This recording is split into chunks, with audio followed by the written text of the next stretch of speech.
We made it to Portland for our baby moon. We're staying at an Embassy Suites right by the airport, and it's very spacious and roomy, very nice overall. Lots of space for just the two of us here. And here's Reid settling in.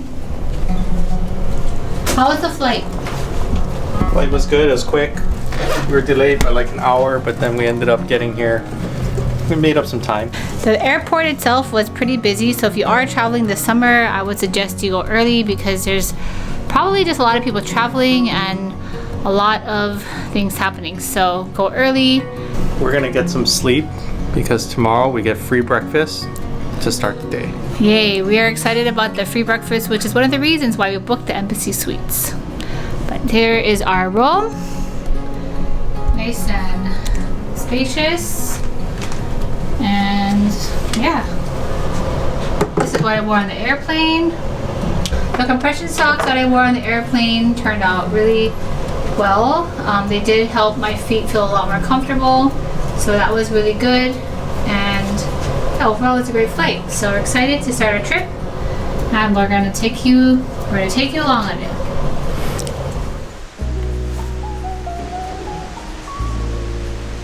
We're at the buffet at the Embassy Suites, and every morning we're gonna get this complimentary buffet, and it's pretty good. There's a make your own omelet station, there's eggs, sausages, like some potatoes, there's a cereal bar, there's fruit, there's breads and muffins and French toast, and it's a pretty extensive breakfast for being included in your hotel.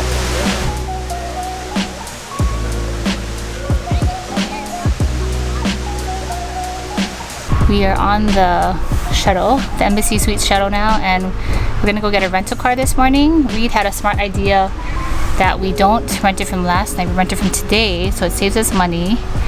And yeah, we're gonna get it today, and we're just taking the free shuttle there. Excited?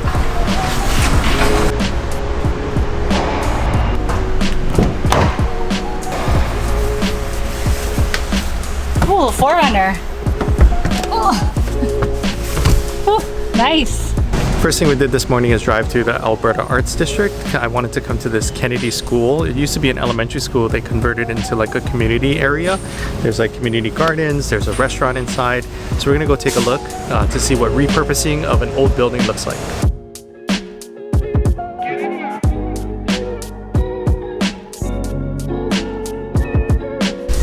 So it says on the left there's a front desk hotel rooms, a theater, a pool, gym.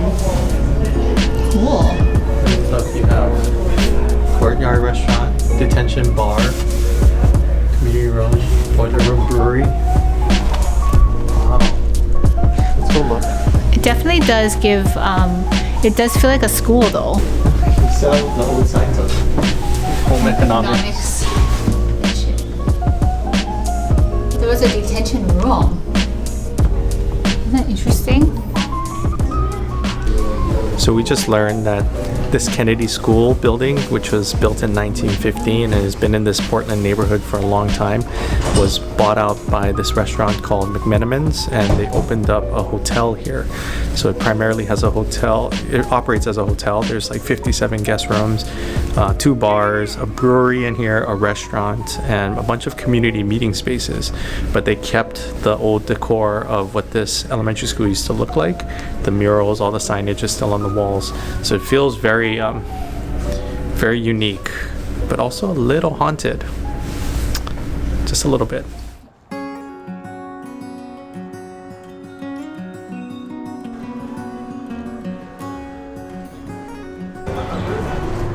We're in downtown Portland now, and we're at the Saturday market, but I just remember it being so much bigger before, like when I was in college.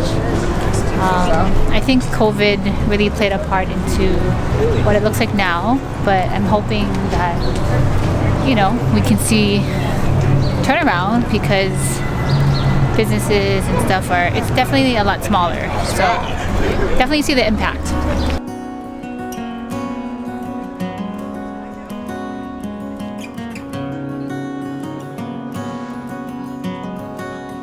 So So I think one thing that Reid and I want to get is home decor pieces for our house, and we want it to be meaningful. So we really are looking for like a painting or something that we can bring back, and we could have as a memory of coming to Portland.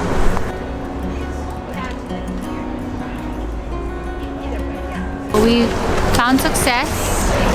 We got this lovely picture kind of right here by the water, and I think it'll just be nice whenever Reid and I look at it, we can remember our baby moon, and it kind of symbolizes our girl because it's pink and cherry blossoms. So anyway, this is what we're going to be putting up in our house somewhere.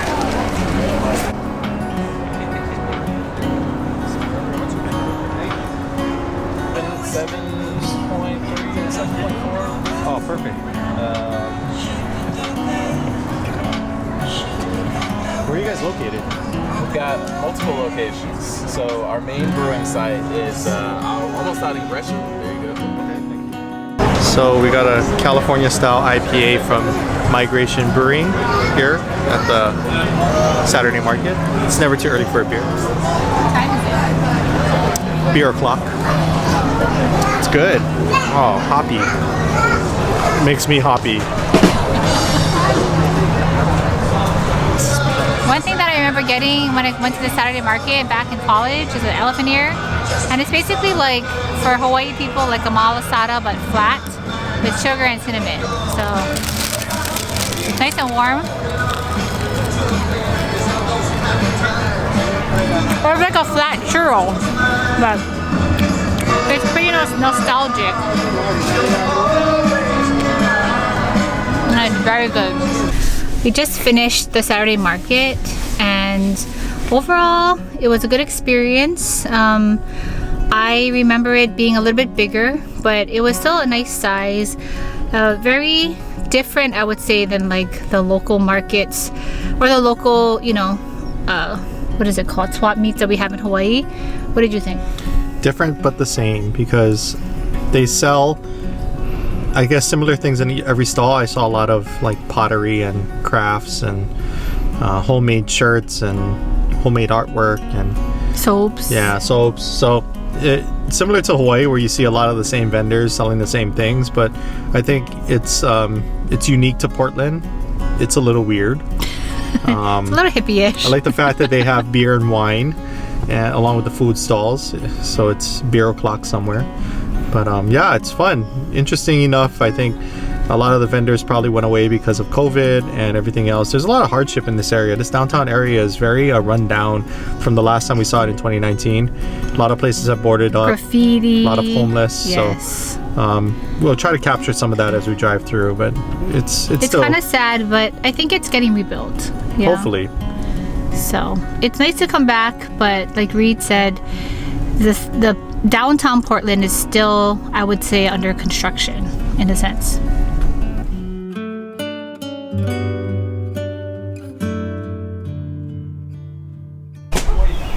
So now we're at the Japanese Garden, which was founded in 1963, and it says in this brochure that it was born out of a hope that the experience of peace can contribute to a long-lasting peace.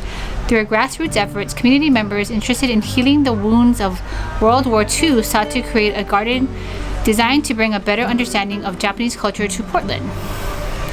Let's go check it out. The closest we're gonna get to Japan for a while. Oh, look at those flowers. It's so pretty.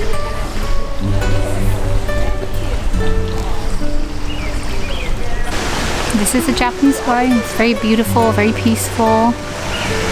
You can hear the birds chirping. I'm not in the right outfit though. I feel like I should have worn my kimono or yukata. very peaceful and serene place. A lot of people walking around. It sort of reminds us of Japan in the Pacific Northwest, but it's beautiful. I can see why people come here and pay a good amount of money to come and view the Japanese garden. It's beautiful.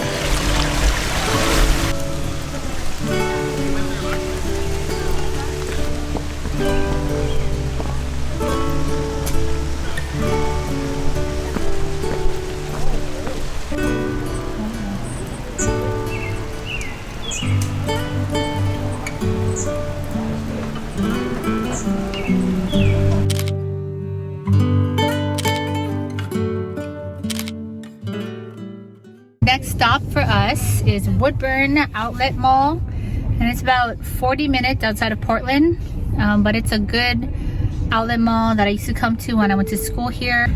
And we just ate lunch at Panera Bread, which is right here, and it was really, really good. It was very satisfying. So yeah, just excited to shop a little bit and hopefully get some. Reid wants to get some clothes, I know, from Nike and maybe Under Armour and those kinds of places, so excited.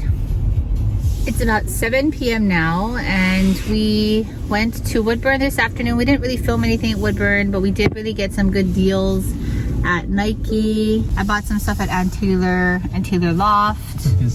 The Disney store. Right, and then right turn. But the funny thing is, Reid and I, we didn't get anything for ourselves. We got everything for our family. So we got them all presents. I think for me, it was just kind of hard to shop for the bump. But I'm really looking at eventually getting shoes. At the next traffic light. Anyway, right now we're gonna go to dinner. At the end of the road. We found a place a blogger wrote that's really good, a really good pizza place supposedly. So we're gonna go to Ken's Artisan Bakery. Right turn at the end of the road. We're gonna have some pizza tonight. But yeah, when we came back from Woodburn, I took like a 2-hour nap. I didn't think I was that tired, but I guess I was a little tired. And Reid took a little nap as well. We feel refreshed, and now we are heading to dinner. So we'll let you know how that goes.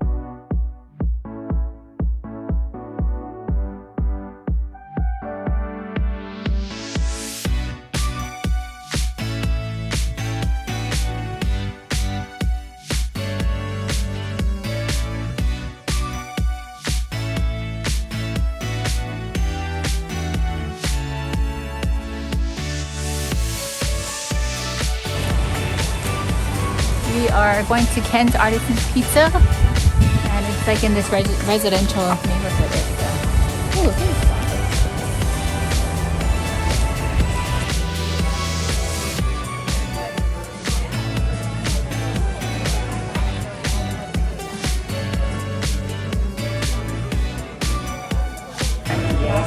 Okay, this is the calamari, and it looks good. I'm sure it tastes really good too. Oh, a little bit of spice to it. It's a blend of like red sauce, a little peppery. The calamari is like roasted, so it's not boiled. It's not like rubbery. It's really soft and really good. Definitely recommend this.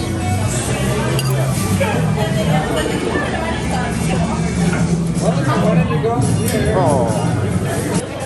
We ordered a margarita, but we added olives, and it looks good. It's really good.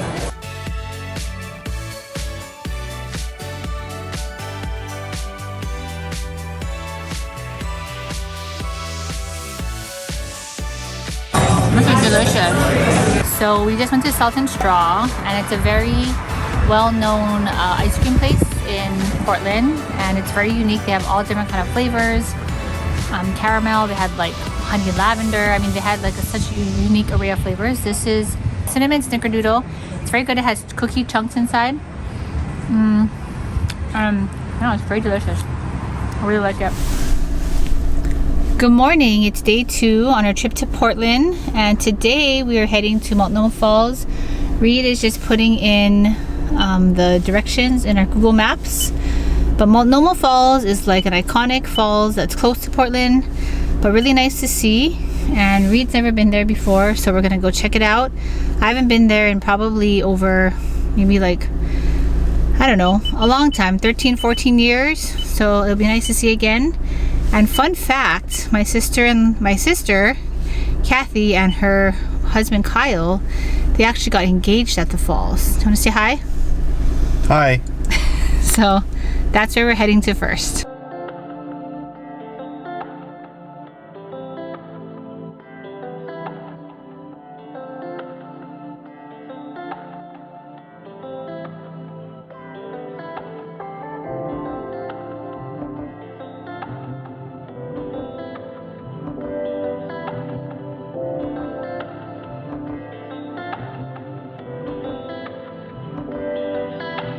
We're on our way to Multnomah Falls, and we stopped at this sightseeing point called the Vista House, and it was built in 1917 as a way for weary travelers to rest themselves on their way down the Columbia River Gorge. It also serves as a museum to tell the history of the Columbia River Valley, and it's got a spectacular view of the river as well as all the mountains. It's too bad it's a little cloudy and rainy today, but it looks beautiful.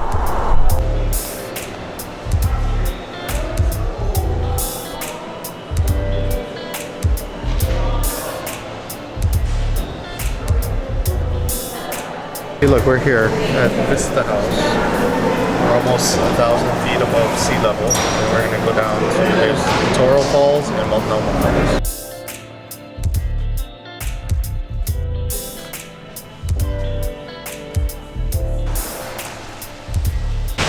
We're at Walterell Falls on the way to Multnomah Falls, and it's just really beautiful. There was just a little bit of a hike up that I could do. I was like, whew, when I got up here, but I'm good. And it's very beautiful. Now we're gonna head to Multnomah.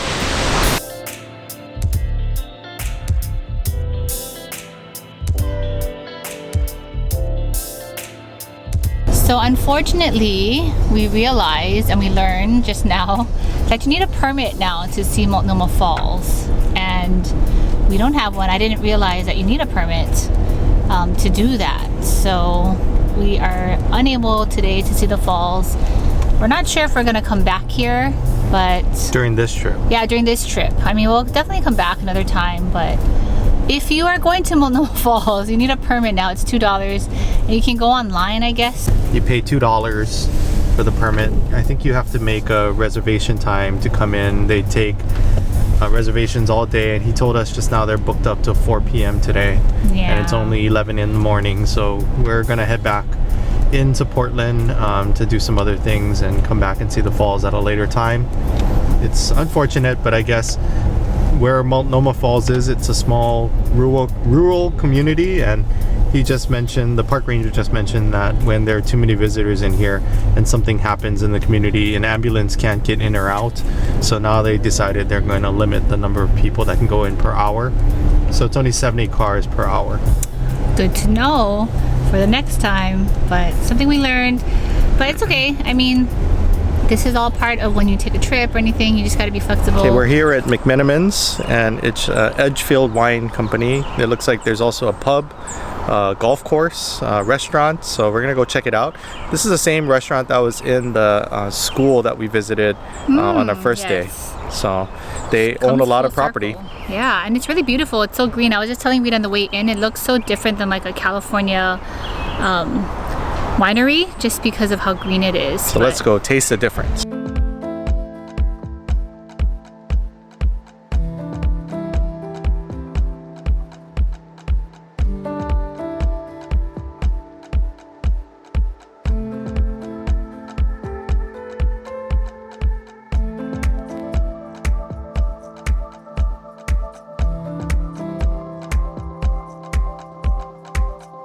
This one is a fruit, and it's champagne, or sparkling wine, sorry. It's got aromas of angel food cake, coconut, and fresh cut apples.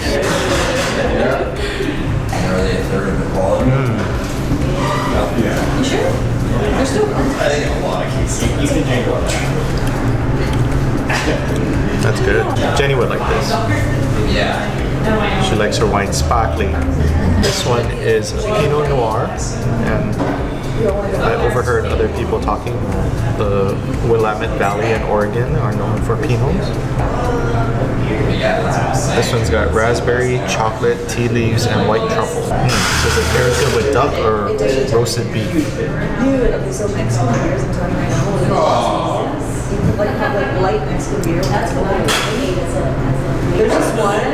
This also could be paired with aged Gouda, because it's Gouda. This is the cab. It says this cab was aged 20 years in a barrel.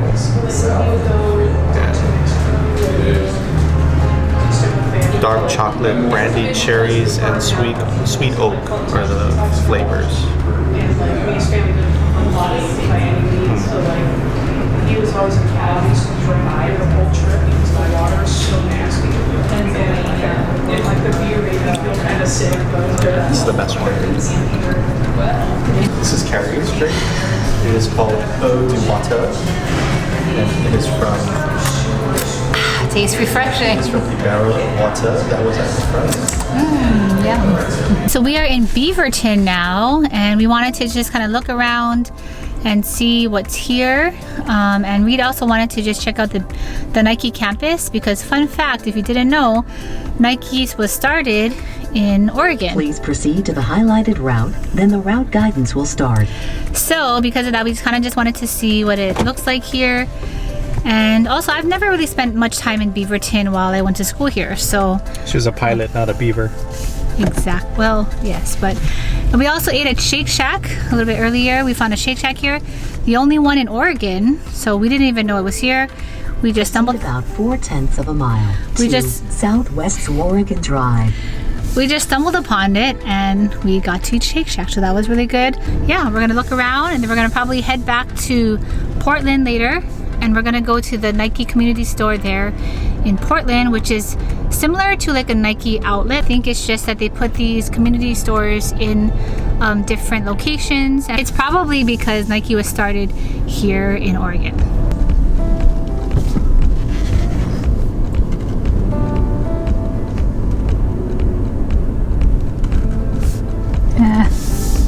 And that's it. That's the Nike World headquarters. We're not employees. Okay, we just finished at the Nike community store, and it was an experience in itself. So if you ever go there, it's like in Portland, but it's in like it's, how would you explain where It's it in a is? rough and tumble area of Portland. Yeah, a little bit. So I found some really good things. I found 2 pairs of shoes, which I'm excited about, and I got a hat for myself. So this is like the only things that I got for myself, which I'm excited for. Reid's kind of sharing what I got, and Reid got 2 pairs of shorts. So he was a little disappointed because he wasn't able to find shoes for himself. Yeah, but that's okay. But you want to share a little bit about your experience? I mean, it's a cool store. They have a lot of Nike like clothes and apparel and shoes that are on sale. Outlet prices. Yeah, outlet prices. Probably not as crazy as the Woodburn outlet that we went to. But what was crazy was there was a guy that while we were in the store, he rushed in with a trash bag, started stuffing clothes in the trash bag, and ran out and grabbed some clothes on the way out and yelled at the security guard in there. And they didn't try to detain him. I think it would have been a little dangerous. So instead, they made everybody that wanted to enter the store have to line up outside, and it wasn't a free-for-all anymore. They were monitoring who was coming in and who was going out. So it was pretty interesting. Smash and grab without the smash. Yeah. So anyway, that's our story about the Nike community store. And now we're heading into Pitman Mansion. And this mansion was built in 1914. And you know a little bit more information about this mansion. Well, I read online that the Pitman family, they bought the Oregonian newspaper. They were, people that owned the newspaper, I guess, for a long time. They also bought up a lot of the Oregonian real estate here in Portland, and only had a chance to live in this mansion for 4 years after they built it.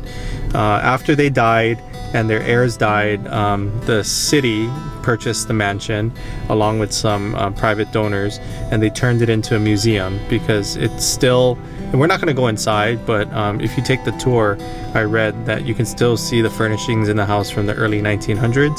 So it's a classic restored building. And then the view here is supposed to be the best in the city.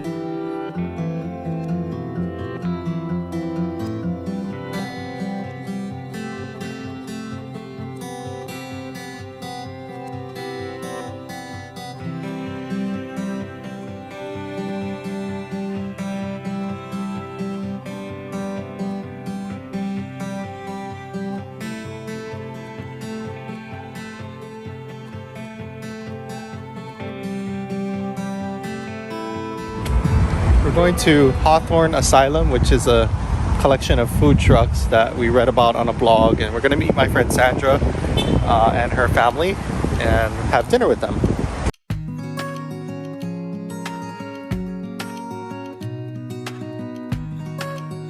It's a food truck community with spaces to eat in the back. It's heated, which is really nice because we're sitting outdoors. And we haven't had a chance to walk around yet, but it seems like there's a lot of variety of food. So interesting to go and look to see what they have.